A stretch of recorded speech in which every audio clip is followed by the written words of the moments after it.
नमस्कार, मैं हूं मनोज मानस। स्वागत है आपका हमारी खास पेशकश स्पेशल रिपोर्ट में। आज हम सबसे पहले बात करेंगे आरएसएस नेता इंद्रेश कुमार के बयान की। अपने ताजा बयान में इंद्रेश कुमार ने लोकसभा चुनाव में हार जीत के मसले पर जो बयान दिया है उससे घमासान एक बार फिर से शुरू हो गया है। अहम बात यह है कि विपक्ष के साथ ही इंद्रेश कुमार ने बीजेपी को भी आईना दिखाने का काम किया है। हालांकि संघ ने इंद्रेश कुमार की बयान से किनारा कर लिया है, तो वहीं बात महंगाई की करेंगे, जिससे रसोई का बजट गड़बड़ा गया है। फिलहाल दाल की कीमतों में 10 से 15% की बढ़ोतरी हुई है। मई में थोक महंगाई का 15 महीने के उच्च स्तर यानी कि 2.61% महंगाई पहुंच गई है। और साथ ही हम बात करेंगे इस जानलेवा गर्मी के मौसम में पानी की किल्लत से मचे हाहाकार की। तो चलिए हम हाजिर हैं देश की ऐसी ही कुछ खास खबरों के साथ। देखिए हमारी खास पेशकश स्पेशल रिपोर्ट। तो आरएसएस और बीजेपी में चल रही तानातनी के बीच एक विवादित बयान अब चर्चा का विषय बन गया है। दरअसल राष्ट्रीय स्वयंसेवक संघ के नेता इंद्रेश कुमार ने लोकसभा चुनाव के नतीजों पर बड़ा बयान दिया है।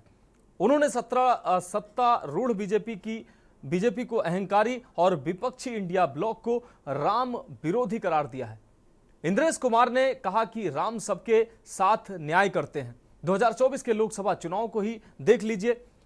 जिन्होंने राम की भक्ति की लेकिन उनमें धीरे धीरे अहंकार आ गया, उस पार्टी को सबसे बड़ी पार्टी बना दिया, लेकिन जो उसको पूर्ण हक मिलना चाहिए था, वो शक्ति जो मिलनी चाहिए थी वो नहीं मिली।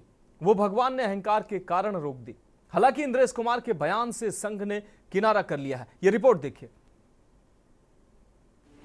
आपको याद होगा कि हाल ही में आरएसएस प्रमुख मोहन भागवत ने अपने बयान में कुछ इशारा किया था। अब उसका भावार्थ सामने आ गया है। कहा जा सकता है कि इंद्रेश कुमार ने अपने वक्तव्य में उसे पूर्ण आकार दे दिया है। खबरें तो यह भी हैं कि हाल के वर्षों में बीजेपी की प्रभावशाली भूमिका को लेकर संघ परिवार असहज स्थिति में है। भागवत से लेकर इंद्रेश कुमार अपने बयानों में यही इशारा कर रहे हैं। सवाल यह भी है कि आरएसएस ने 2024 के लोकसभा चुनाव में कोई हस्तक्षेप नहीं किया है, और क्या इस पूरे प्रकरण में जो दिख रहा है बात उससे कहीं कुछ ज्यादा है। मोहन भागवत ने क्या कहा था? एक सच्चा सेवक मर्यादा बनाए रखता है। वह काम करते समय मर्यादा का पालन करता है, उसमें अहंकार नहीं होता है। वह कहें कि मैंने यह काम किया है, केवल वही व्यक्ति सच्चा सेवक कहलाता है। बता दें कि आरएसएस बीजेपी में चल रही तनातनी के बीच एक विवादित बयान चर्चा का विषय बना हुआ है। दरअसल राष्ट्रीय स्वयंसेवक संघ के नेता इंद्रेश कुमार ने लोकसभा चुनाव के नतीजों पर बड़ा बयान दिया है। उन्होंने सत्तारूढ़ बीजेपी को अहंकारी और विपक्षी इंडिया ब्लॉक को राम विरोधी करार दिया है। इंद्रेश कुमार ने कहा है, राम सबके साथ न्याय करते हैं। 2024 के लोकसभा चुनाव को ही देख लीजिए। जिन्होंने राम की भक्ति की लेकिन धीरे धीरे अहंकार आ गया, उस पार्टी को सबसे बड़ी पार्टी बना दिया, लेकिन जो उसके पूर्ण हक मिलना चाहिए, जो शक्ति मिलनी चाहिए थी, वो भगवान ने अहंकार के कारण रोक दी।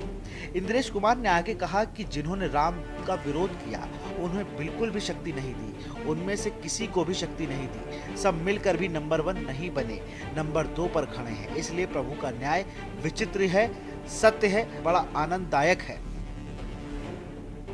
अभी इस 2024 में भी राम राज्य का विधान देखिए लोकतंत्र के परम में कैसा है। जिन्होंने राम की भक्ति की पर धीरे धीरे अहंकार आ गया, उस पार्टी को सबसे बड़ी पार्टी घोषित कर दिया।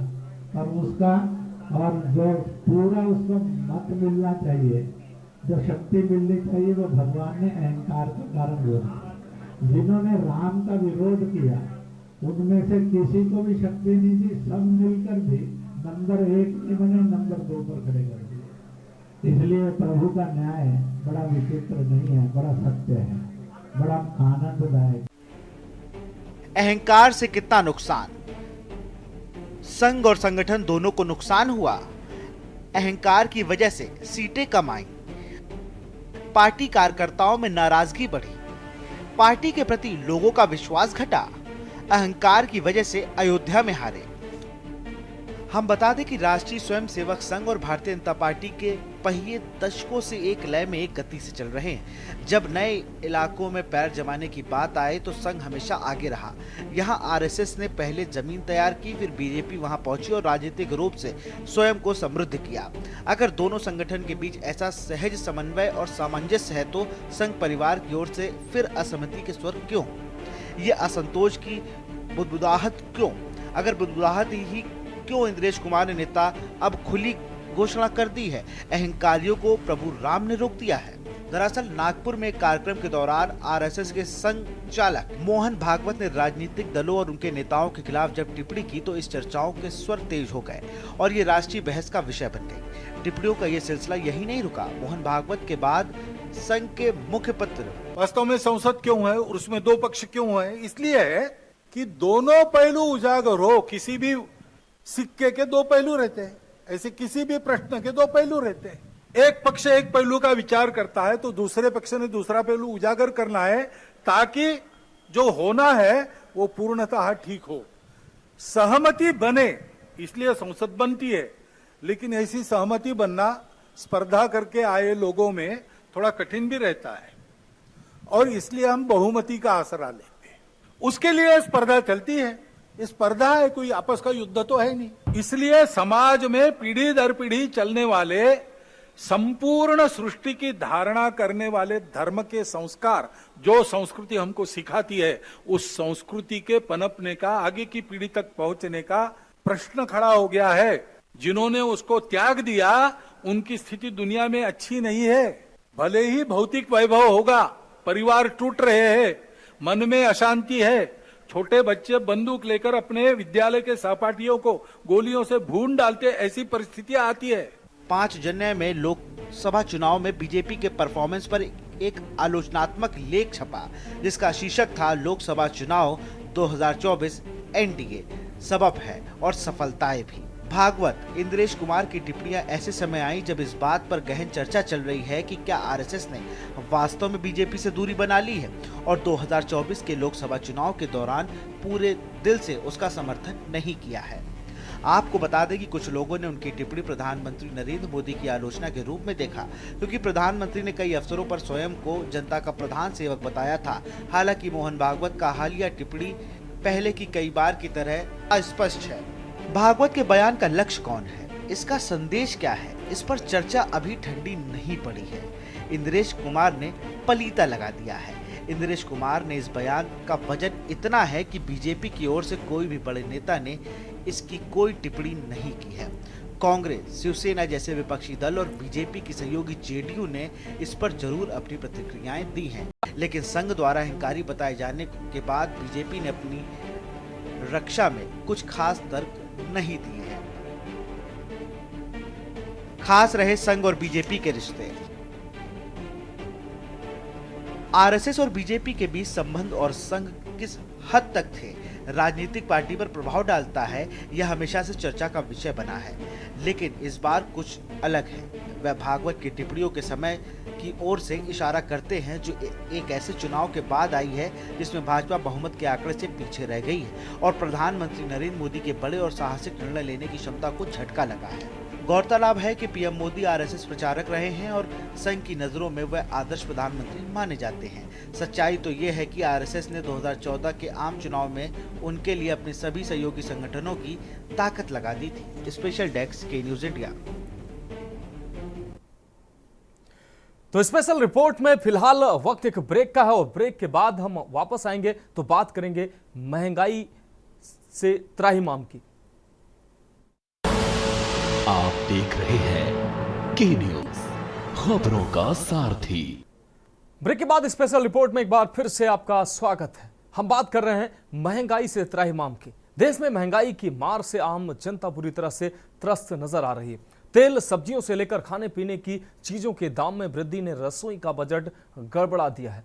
फिलहाल दाल की कीमतों में 10 से 15% की बढ़ोतरी देखी जा रही है। मई में थोक महंगाई दर 15 महीने के उच्चतम स्तर पर रही। आपको बता दें अप्रैल महीने में यह 1.26% थी, जबकि यह बढ़कर 2.61% तक पहुंच गई। वहीं थोक खाद्य मुद्रास्फीति मई में बढ़कर 7.4 प्रतिशत हो गई है। इस रिपोर्ट के माध्यम से समझिए। महंगाई की मार, जनता बेहाल। दाल की कीमतों में 10 से 15% की बढ़ोतरी। मई में थोक महंगाई दर 15 महीने के उच्च स्तर 2.61% पहुंची। अप्रैल महीने में ये 1.26% थी। थोक खाद्य मुद्रास्फीति मई में बढ़कर 7.4% हो गई। अप्रैल में 5.5% और मई 2023 में 4.82% थी। खाने पीने की चीजों की कीमतों पर पड़ा असर। महंगी हो गई उड़द, अरहर, चना दाल। गेहूं महंगा, आटे के दाम बढ़ने के आसार।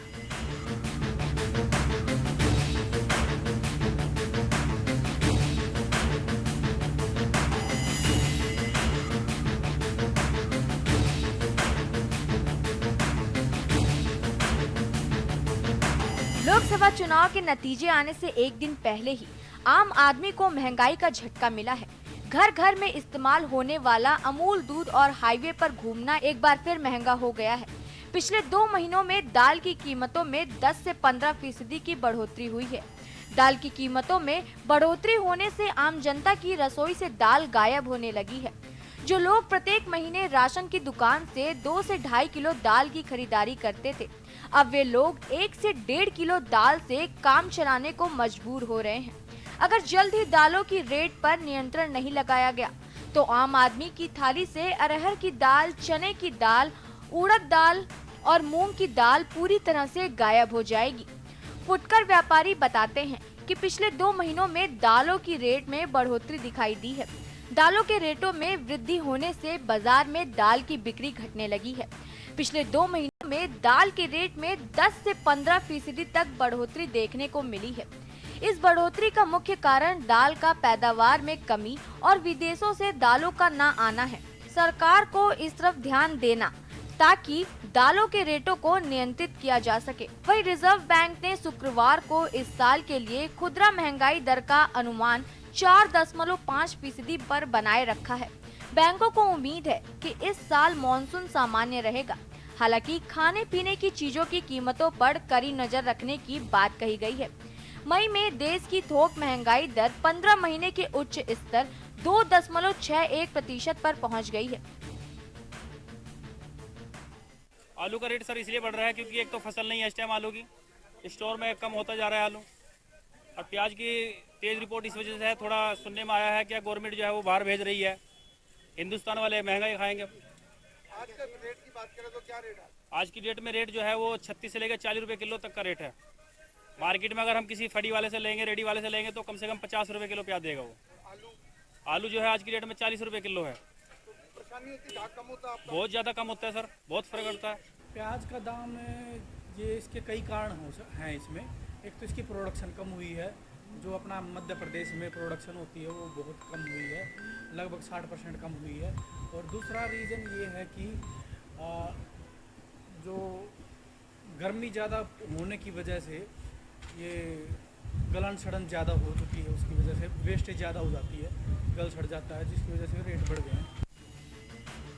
अप्रैल महीने में ये 1.26% थी। थोक खाद्य मुद्रास्फीति मई में बढ़कर 7.4% हो गई, जो अप्रैल में 5.5% और मई 2023 में 4.82% थी। मई में मासिक आधार पर थोक कीमतों में 0.2% की वृद्धि हुई है। खास वस्तुओं विशेषकर सब्जियों और विनिर्मित वस्तुओं के दाम बढ़ने से थोक मूल्य सूचकांक आधारित मुद्रास्फीति मई में लगातार तीसरे महीने बढ़कर 2.61% पर पहुंच गई है। थोक मूल्य सूचकांक WPI आधारित मुद्रास्फीति इससे पिछले महीने 1.26% थी। मई 2023 में ये 3.61% थी। चीनी, गेहूं, दूध, आटा, गुड़, चना दाल, चाय, अरहर दाल, नमक, उड़द दाल, आलू, मूंग दाल, प्याज, मसूर दाल टमाटर 6/22 सस्ता, मूंगफली तेल, सरसों तेल, वनस्पति घी, soya oil, palm oil, sunflower oil. जी ये तो निश्चित था कि बिल्कुल निश्चित था कि भाजपा सरकार आई तो महंगाई पर कंट्रोल नहीं होगा। ये तो आप चुनाव से पहले भी देख चुके हैं और चुनाव के बाद जो है वो भी महंगाई बढ़नी है। अब कोई उम्मीद नहीं दिख रही कि महंगाई कहीं से घटे। सबसे बड़ी देखिए एक ग्रस्त, चूँकि हम लोग ग्रस्त जीवन में हैं तो इसलिए स्वाभाविक रूप से है कि जो हम लोग समझेंगे वो शायद हमारे प्रदेश या देश के मुखिया नहीं समझ पाएंगे कि किस तरह से हम जी रहे हैं। अब तो लगता है कि वो समय आने वाला है कि आम आदमी की थाली से अभी उन्होंने कहना चाहिए कि सब्जी और दाल ही जो है वो हटाए थे, लेकिन अब तो लगता है कि आम आदमी के खाने से वो गेहूं की रोटी भी हटा लेंगे। गृहस्थी चलाना बहुत मुश्किल हो गया है। अब हर चीज़ तो महंगी है। सिलेंडर 1000 रुपये का आ रहा है, आटा दाल चावल हर चीज़ महंगी, बहुत मुश्किल हो रहा है गृहस्थी चलाना। कहीं ना कहीं देखा जाए महंगाई के ऊपर को लेकर क्या असर पड़ा, क्या इस पे क्या कहना चाहिए? महंगाई पे बहुत असर पड़ा है। जो चीज़ पहले जो है तेल हमारा 70-80 में आज 200 के करीब पहुंच गया, 150 के करीब मिलने लगा है। बहुत फ़र्क पड़ गया है, हर चीज़ महंगी है। तो सरकार से क्या करना चाहेंगे आप लोग? सरकार से यही कहना चाहेंगे भाई देखा जाए कैसे गृहस्थी चलेगी। इतनी कम इनकम में हम कैसे चला पाएंगे गृहस्थी अपनी। देखिए गृहस्थी तो इतनी ज़्यादा महंगाई हो गई कि हम लोग किस तरीके से चला रहे हैं कि बिल्कुल हो नहीं पा रहा है। दाल इतनी महंगी, चावल इतना महंगा, जो गैस कल 600 की थी वही गैस सरकार ने आज 1000 रुपये की कर दी है। और दो बच्चे भी हैं हमारे साथ, उनकी पढ़ाई लिखाई इतना ज़्यादा खर्चा हो रहा है। मेरा सरकार से निवेदन है कि प्लीज़ इस महंगाई को थोड़ा कम करा जाए। जो पेट्रोल डीजल गैस इतना ज़्यादा महंगा कर दी कि हम लोगों की गृहस्थी पे बहुत ज़्यादा प्रभाव पड़ा है। तो मेरी सरकार से निवेदन है कि प्लीज़ आप लोग इस बात पे थोड़ा सा नज़रअंदाज ना करके मेरी बात पे गौर करा जाए। मेरा सभी औरतों का यही है आजकल की कि गृहस्थी बहुत महंगाई हो गई है कि मुश्किल हो रहा है चलना।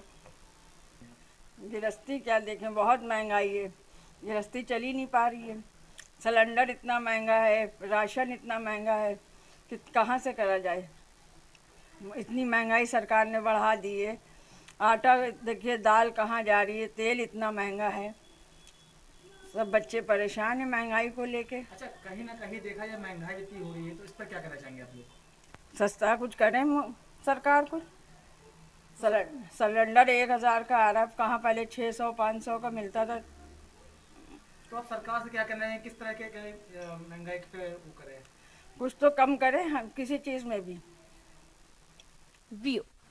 थोड़ी नरमी के बावजूद दालों और सब्जियों की महंगाई दर दोहरे अंक में है। बता दें कि सर्दियों में हल्की गिरावट के बाद सब्जियों की कीमत बढ़ी है। ईंधन की महंगाई दर में नरमी की मुख्य वजह मार्च की शुरुआत में एलपीजी सस्ता होना है। दूसरी ओर सामान्य से ज्यादा मॉनसून का अनुमान खरीफ सीजन के लिए अच्छा संकेत है। हालांकि अच्छी बात है कि गेहूं की खरीद पिछले साल से ज्यादा हुई है। गेहूं और चावल का बम्पर स्टॉक तय मानकों से काफी ऊपर है, जबकि कच्चे तेल की कीमतों को लेकर अनिश्चितता है। वाणिज्य और उद्योग मंत्रालय ने एक बयान में कहा है कि मई 2024 में मुद्रास्फीति की सकारात्मक दर मुख्य रूप से खाद्य पदार्थों, खाद्य उत्पाद के निर्माण, कच्चे पेट्रोलियम और प्राकृतिक गैस, खनिज तेलों, अन्य विनिर्माण आदि की कीमतों में वृद्धि के कारण है।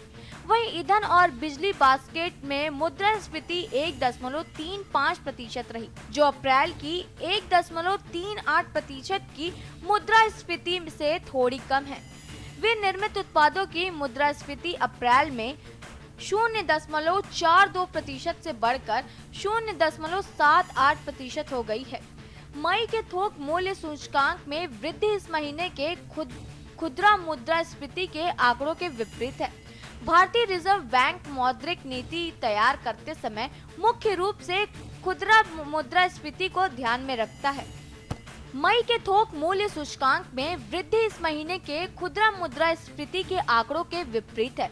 भारतीय रिजर्व बैंक मौद्रिक नीति तैयार करते समय मुख्य रूप से खुदरा मुद्रास्फीति को ध्यान में रखता है। स्पेशल डेस्क के न्यूज इंडिया।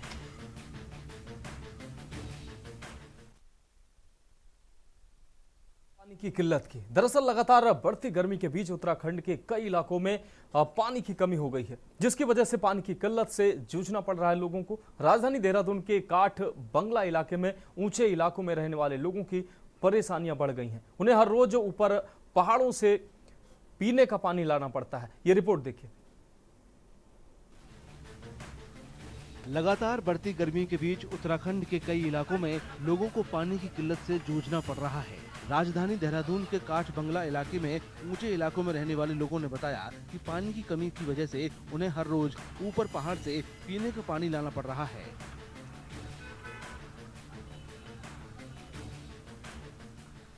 यहाँ पे 1 से 1.5 हजार आबादी है और पानी की समस्या पहले कभी नहीं हुई, लेकिन अब हो रही है।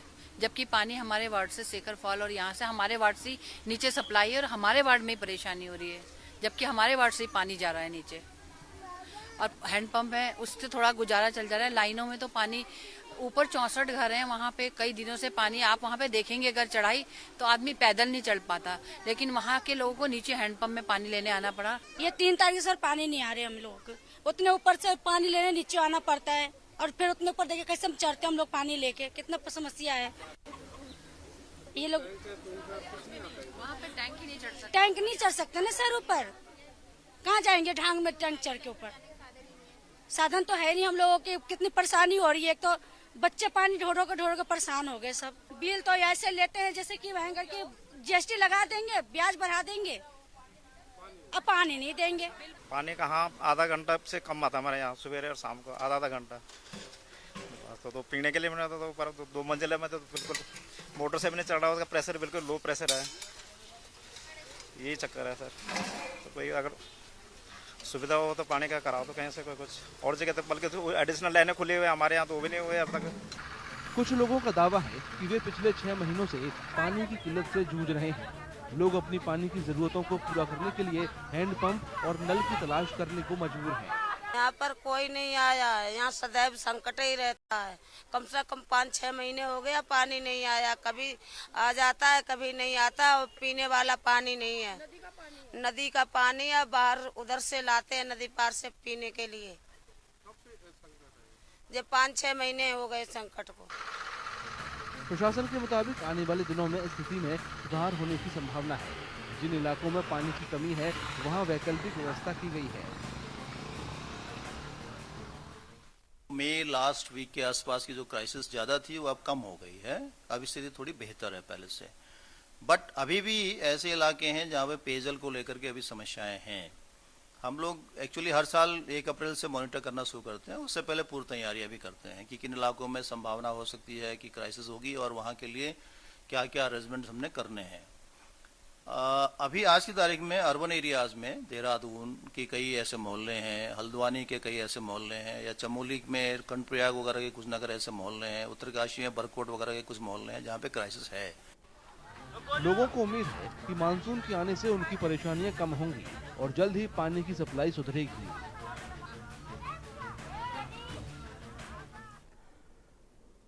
तो स्पेशल रिपोर्ट में फिलहाल आज के लिए मेरे साथ इतना ही। मुझे दीजिए इजाजत और आप देखते रहिए के न्यूज इंडिया। के न्यूज, खबरों का सारथी।